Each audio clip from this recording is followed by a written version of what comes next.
Hello and welcome to This One Thing, a daily video devotional coming to you from First Presbyterian Church of Fort Lauderdale. And together we'll be looking at one text and choosing one thing for you to consider.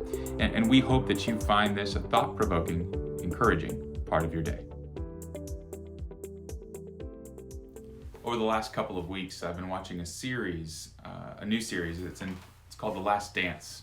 And it chronicles Michael Jordan and the Bulls' dynasty, their rise and their 6 championships, all through the lens of their final season together, the 97-98 season. And it's really well done. If you haven't seen it, even if you're not a sports fan, just the different personalities and the sheer determination to succeed that you see from these players and characters all the way throughout the stories is so compelling. So I encourage you to check it out. And in each episode, there are these montages of highlights, spectacular play after spectacular play. It's shot, dunk, steal, game winner.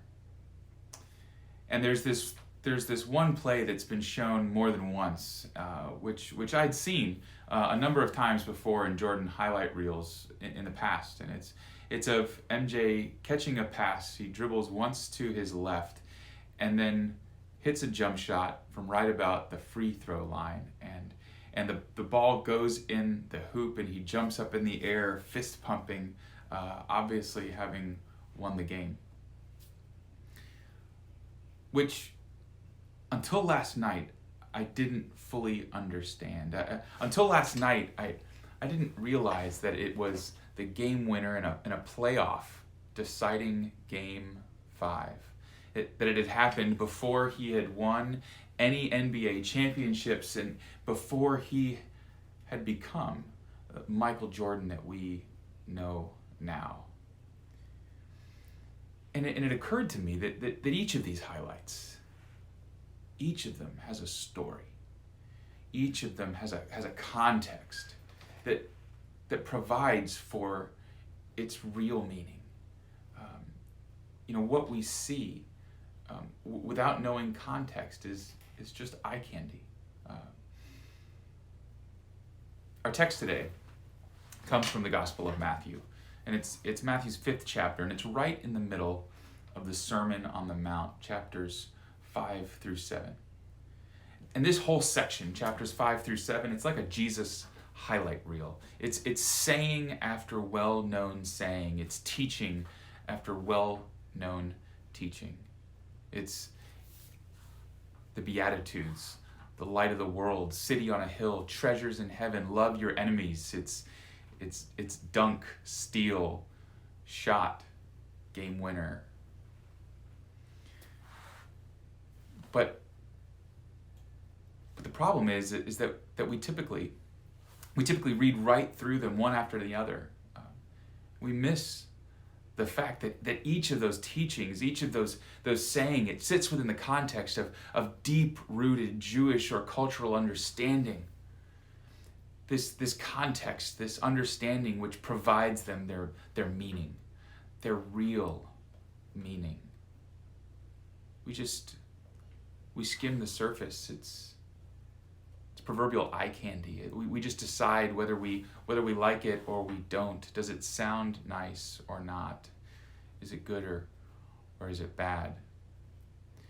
And our text today from Matthew is one of those that we tend to skim over, that we pass by. It discusses divorce in chapter 5, saying that anyone who divorces his wife commits adultery, and anyone who marries a divorced woman causes her to commit adultery. And I think most of us choose to quickly skim past that. We move right on to love your enemies. But we forget that Jewish law permitted divorce. And if we skim the surface, we're tempted to say that Jesus is rewriting the law here. And that's not what's going on. Lamar Williamson, a biblical theologian and commentator, he writes about the mirror text in Mark, pointing out that Jesus is providing, what Jesus is providing rather, is descriptive and not prescriptive. In other words, Jesus is not saying, do not divorce. It's not prescriptive. That is, it's not a new law or about permission or prohibition, but rather it's descriptive. That is, it's a recognition that a breach of relationship, whether permitted by the law or not, hurts. That it has personal, far-reaching consequences. It's descriptive. Jesus is saying that when divorce happens, there's a breach of relationship that's real. It has real, tangible effects on us. Anyone who's been involved in divorce or any broken relationship for that matter will testify to that. It's not a legalistic issue. It's a heart issue. Friends, what we begin to understand then as we dig into that is that in Jesus Christ, God has given us freedom from the cosmic legal consequences of all our sin.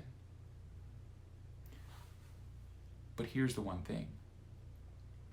What Jesus is communicating is that even in light of our freedom from the cosmic consequences of sin, the way that we live still matters. Our decisions, they matter. And because those decisions matter, we have an opportunity with every decision to choose love. And it's that very ability to choose which gives love the opportunity to exist at all. Friends, be safe and be well. Have a great weekend.